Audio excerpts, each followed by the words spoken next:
It was a crisp autumn evening when the cracks in my world began to show. My wife Claire had been out with her friends, or so she said, leaving me at home with a bottle of wine and an old movie to pass the time. We'd been married for 7 years, long enough to know each other's rhythms, habits, and tells. That night, something was different. Her voice on the phone had been too bright, her laughter too forced, but I brushed it off, reminding myself not to overthink. She walked through the door just after midnight, giggling like a teenager sneaking back after curfew. Her cheeks were flushed, her hair slightly disheveled, and she carried the distinct scent of someone else's cologne. My stomach churned, but I forced a smile, acting as though nothing was amiss. Claire flopped onto the couch, kicking off her heels, and looked at me with a carefree grin. "You're in a good mood," I said, setting down my glass. "Yeah, it was a great night," she replied, her voice high-pitched, almost giddy. "The girls and I had such a good time. Nothing crazy, just drinks and laughs." I nodded, studying her closely, glad to hear it. As the night wore on, I noticed she avoided my gaze and clutched her phone like a lifeline. Suspicion crept in, but I said nothing. Confrontation wasn't my style, not yet anyway. Instead, I decided to wait and observe. After all, trust was the foundation of our marriage, or so I'd believed. The next morning, Claire was unusually cheerful, humming as she prepared breakfast. Her phone buzzed repeatedly, but she made no move to check it. When she left the room, I couldn't resist.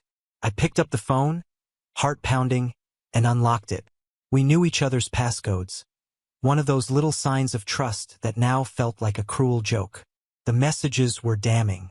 "Last night was amazing," read one. "I can still feel your touch." My vision blurred as I scrolled through the stream of texts from a contact named M. There were photos too, taken in a dimly lit hotel room. Claire laughing, glass in hand, draped across a man I didn't recognize. My world shattered in an instant. The betrayal was like a physical blow, stealing my breath. I placed the phone back where I'd found it, forcing myself to remain calm. Rage would come later. For now, I needed clarity, a plan. Claire returned to the kitchen, oblivious to my discovery. She kissed me on the cheek and handed me a plate of eggs, her smile as radiant as ever. How could she pretend everything was fine after what she'd done? Over the next few days, I became a ghost in my own home, watching, listening, piecing together the extent of her deceit. The one-night stand, as I soon learned, was anything but harmless. It wasn't even a one-time occurrence. Claire and M had been meeting for months, stealing moments I thought were ours. The rage simmered beneath my skin, but I didn't confront her. Not yet. Instead, I focused on gathering evidence, documenting everything. Texts, photos, even the receipts she carelessly left in her purse. My plan began to take shape, and with it, a sense of grim satisfaction. On the surface, I was the same devoted husband. I cooked her favorite meals, laughed at her jokes, and even planned a weekend getaway just the two of us. Claire seemed relieved, as if my attentiveness absolved her of guilt. Little did she know, I was laying the groundwork for her downfall. The weekend trip was my masterpiece. I booked a cabin in the mountains, secluded and picturesque. Claire was thrilled, gushing about how much she needed the escape. I packed our bags, ensuring everything was perfect, even the camera equipment. A new hobby I'd taken up came along. She didn't question it. The first night was magical, at least on the surface. We drank wine by the fire, reminisced about our early days, and even shared a dance under the stars. But my mind was elsewhere, focused on the culmination of my plan. The next morning, I told Claire I wanted to take some photos of the scenery and suggested she sleep in. She agreed, snuggling deeper into the blankets as I grabbed my gear and headed out. Only I didn't take landscape shots. Instead, I set up the cameras in our cabin, discreetly capturing angles that would tell the story I needed. When Claire finally woke, I suggested a hike, claiming I'd found a beautiful spot nearby. She was hesitant at first, but eventually agreed. We spent hours wandering the trails, and for a moment I almost forgot the betrayal, almost.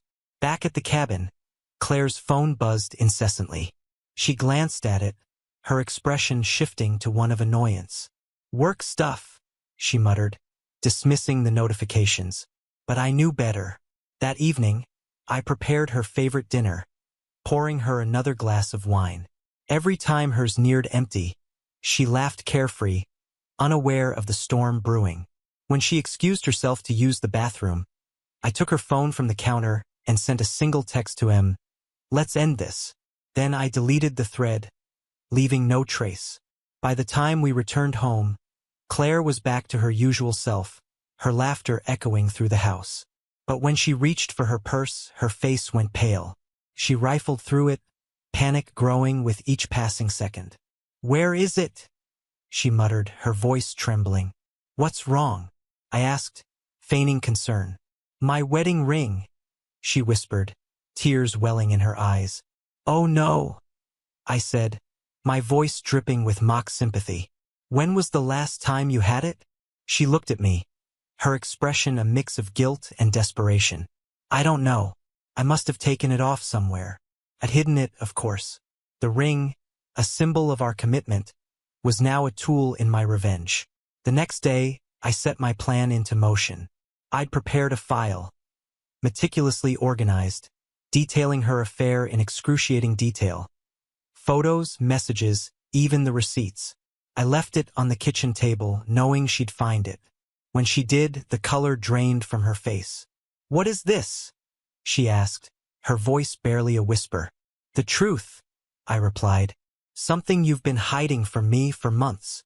She stammered, trying to explain, to justify, but I held up a hand, silencing her. "I don't want your excuses, Claire. I want you to leave." Her eyes widened, tears streaming down her cheeks. "Please, we can work through this. I'll do anything." "It's too late," I said, my voice cold. "You made your choice, and now I'm making mine." I'd already spoken to a lawyer, ensuring the divorce would be swift and in my favor. The evidence I'd gathered was enough to secure everything. The house, the car, even the savings. Claire had no idea what hit her. As she packed her bags, sobbing, I felt no remorse. She'd destroyed our marriage, our trust. This was justice. In the weeks that followed, I moved on, rebuilding my life, piece by piece. Claire, on the other hand, struggled. M had ghosted her, leaving her to face the consequences alone. Friends we'd shared distanced themselves, siding with me once they learned the truth. She'd lost everything. One evening, as I sat on the porch sipping a glass of whiskey, I reflected on the past few months. The pain of betrayal was still there, a dull ache in my chest, but so was a sense of triumph. I'd taken back control, refusing to be a victim. Claire's laughter haunted me no more.